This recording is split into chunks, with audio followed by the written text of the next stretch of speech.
Desk in my quiet study at Mount Vernon, I read an invitation to friends throughout our young. The hospitality of my house was always kept up. I prided myself that no one went hungry away. Important figures of my day dined with me in the state dining room where my portrait hangs. And for 20 years, we never ate alone in the family dining room. It was my custom to escort distinguished visitors by candlelight to the peaceful quiet of the guest room. On those rare occasions when there were no guests, my lone candle was out at 9.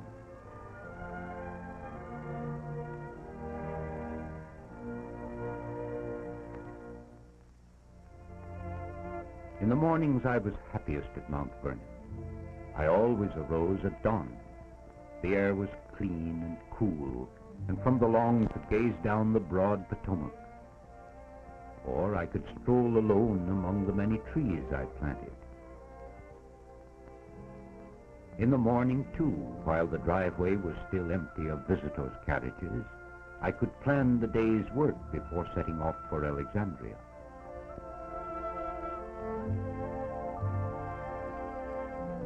Christ Church, where my family Bible may still be seen, looks just as it did in my day.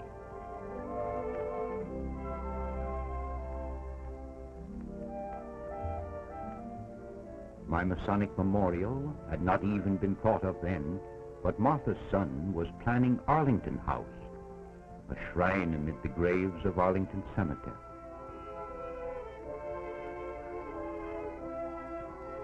Near the amphitheater where Americans pay homage to their hero dead, the living maintain perpetual vigil.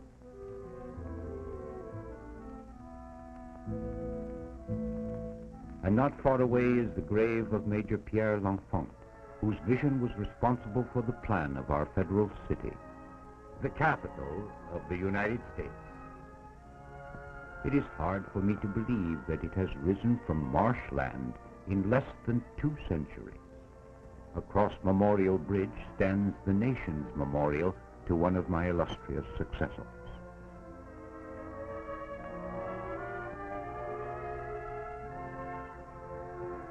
Nearby to my great fellow Virginian, Thomas Jefferson, Americans have built another memorial overlooking the tidal basin and the famed cherry blossoms. Magnificent views in the city of my dreams are often dominated by the most famous monument to my memory. But the best-known vista is up Pennsylvania Avenue to the capital of the United States.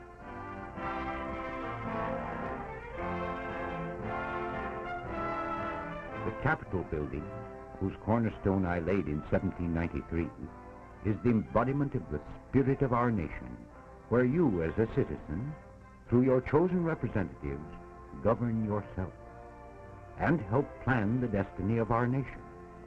Here you are welcome to visit your congressman in person. Near the Capitol is the Library of Congress and the marble home of the Supreme Court.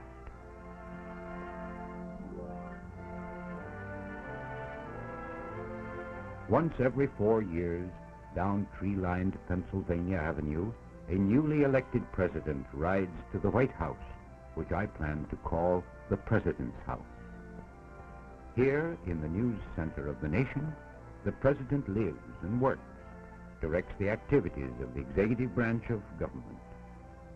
Oldest of all, the State Department. Next to be created, the Treasury, the War Department, the Navy Department, and the Department of Justice and the Post Office, and the others which have been added since my time. For the structure of the government has been greatly complicated by administrations and commissions and boards created by Congress, but administered by the President. In the National Archives, the nation's most sacred documents are preserved, a treasure house of history. Folger Shakespeare Library rewards its visitors. Art lovers throng to the Corcoran Art Gallery and to the beautiful National Gallery of Art. Children and grown-ups are fascinated by exhibits in Smithsonian institutions and the collection in the National Museum. Historic spots are on every side. Peterson House, where the dying Lincoln was carried from Ford's Theater, now the Lincoln Museum. Or Tudor Place, where Martha's wedding gown is still preserved. World-famous statuary, both symbolic and historic, abounds in my city, and the capital is noted for its flower garden.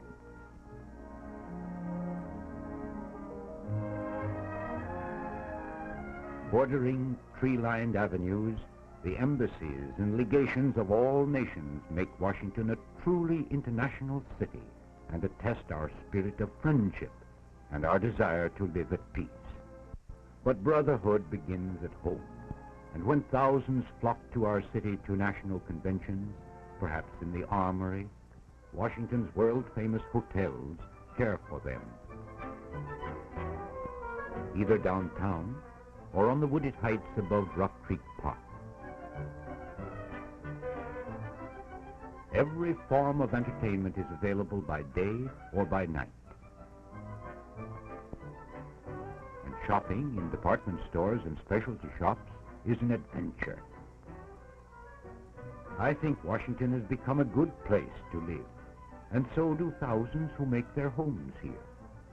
They find the transit system efficient, or they drive their own cars over smooth boulevards, perhaps through the cool depths of Rock Creek Park, a beautiful municipal playground.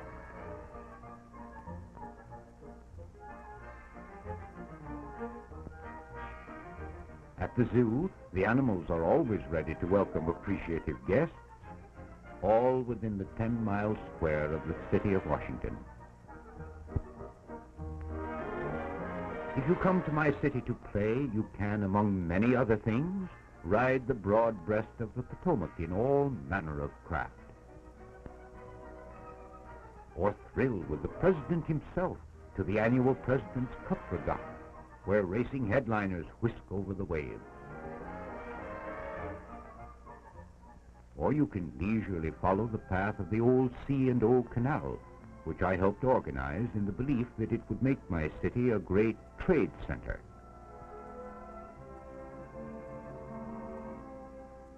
In the melting pot of Washington, all creeds come together. Edifices of worship represent all shades of men's faith in God.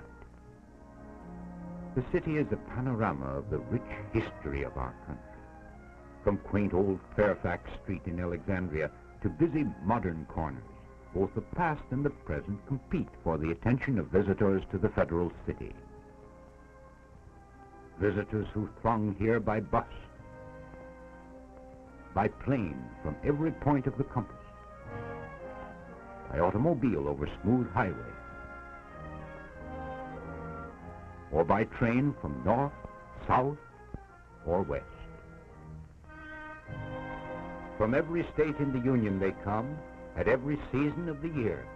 Businessmen, workmen, housewives, school teachers, school children, whole families. All of them, every one, assured the great-hearted hospitality of the one truly different American city. It is government. It is democracy. It is the capital of the United States, your city. So, in my own name, and in the name of the city that bears my name, I bid you welcome.